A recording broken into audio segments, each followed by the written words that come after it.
10 Ekim'de Japonya'nın Osaka kentinde Uygurların mevcut durumlarına tanıklık etmek ve farkındalık yaratmak için bir etkinlik düzenlendi.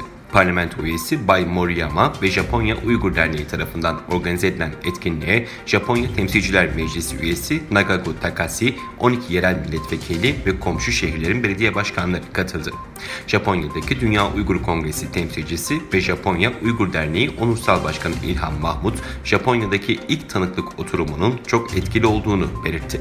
Toplantıya İlhan Mahmut'un yanı sıra Japonya Uygur Derneği Başkanı Dr. Abdülkerim Abdurrahman, Başkan Yardımcısı Ahmet Letip ve Yönetim Kurulu üyesi Halmat Rozahun da katıldı. Ahmet Letip toplantıda Uygurların mevcut durumu hakkında özel bir rapor sundu.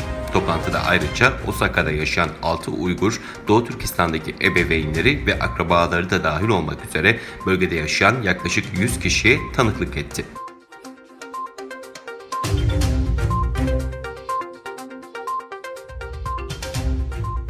Cumhuriyet Halk Partisi Genel Başkan Yardımcısı ve Parti Sözcüsü Faik Öztürk, hükümetin ve MHP lideri Bahçeli'nin Uygur Türklerine yapılan zulümle ilgili sessiz kalmasına tepki gösterdi. Hükümetin Uygurlara yapılan Çin zulmüne sessizliğini eleştiren Öztürk, peki bu beylerin Çin'le bir kavgası var mı? Hayır. Hatta araları o kadar iyi ki ne kendileri ne de ortakları Bahçeli, Uygur Türklerine yapılan mezalime çıt çıkaramıyor. Bu zulmün önlenmesini isteyen uluslararası belgelere imza atmaktan çekiniyorlar açıklamasında bulundu. Çin'in yıllardır sürdürdüğü vahşet politikalarının Müslüman başkentler çekingen yaklaşımla izlerken Batı'dan sistemli soykırıma karşı bir adım daha geldi. Almanya, ABD, İngiltere ve Fransa'nın yanı sıra Haiti, Monaco ve Honduras'ın da bulunduğu 39 ülke toplama kamplarında zorla tutulan Uygurların serbest bırakılmasını istedi. Ancak listede Arnavutluk ve Bosna Hersek dışında Müslüman ülkelerin yer almaması tepki çekti.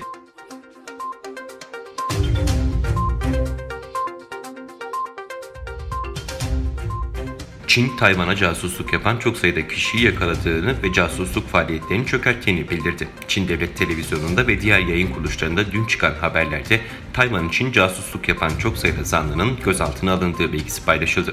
Çin Merkez Televizyonu'nun haberinde zanlılardan Tayvanlı Li Mengzhu'nun Hong Kong sınırında Shenzhen kentinde paramilis kolluk kuvvetlerinin fotoğraflarını çektiği ifade edildi. Programda Li'nin cezaevi kıyafetiyle yaptığı "Çok üzgünüm, geçmişte birçok kötü, yanlış şey yaptım. Belki ana vatana zarar verdim" açıklamasına yer verildi. Tayvan Anakara İşleri Konseyi casusluk suçlamalarını Çin tarafının siyasi spekülasyon olarak nitelendirdi.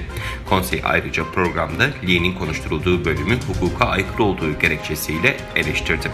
İnsan hakları örgütleri ve batılı ülkelerde geçmişte zanlıların yargılanmadan önce devlet televizyonunda suçlarını itiraf ettiği anların yayınlanması nedeniyle Çin'e sert tepki göstermişlerdi.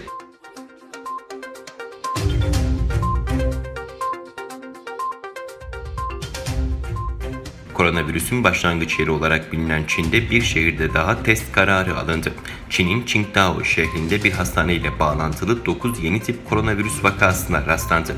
Olayın hemen ardından hükümet şehirde yaşayan yaklaşık 9 milyon kişinin tamamına virüs testi yapılacağını duyurdu. Ulusal Sağlık Komisyonu'ndan yapılan açıklamada yetkililerin Qingdao'nun belediye göğüs hastanesindeki 8 hastada ve bir aile üyesine tespit edilen COVID-19'un nereden bulaştığını araştırdığı belirtildi. Açıklamada tüm şehir 5 günde teste tabi tutulacak ifadesi kullanıldı.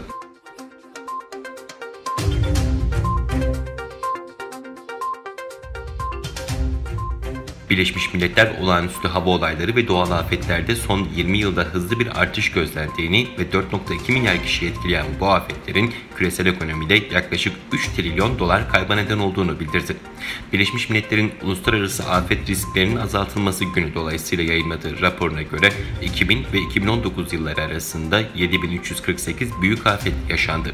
Son 20 yılda olağanüstü hava olayları ve doğal afetlerde hızlı bir artış kaydedilirken 4,2 milyar kişiyi etkileyen bu afetler 1,23 milyon kişinin hayatını kaybetmesine neden oldu. Doğal afetlerin küresel ekonomiye maliyeti ise 2,97 trilyon doları buldu. Rapora göre son 20 yılda yaşanan büyük çaplı seller 2 kat artarken fırtına, kuraklık, orman yangınları ve olağanüstü hava olaylarında da artış gözlemlendi. Rapora göre en fazla can kaybına neden olan deprem ve tsunamilerin sayısında da artış yaşandı.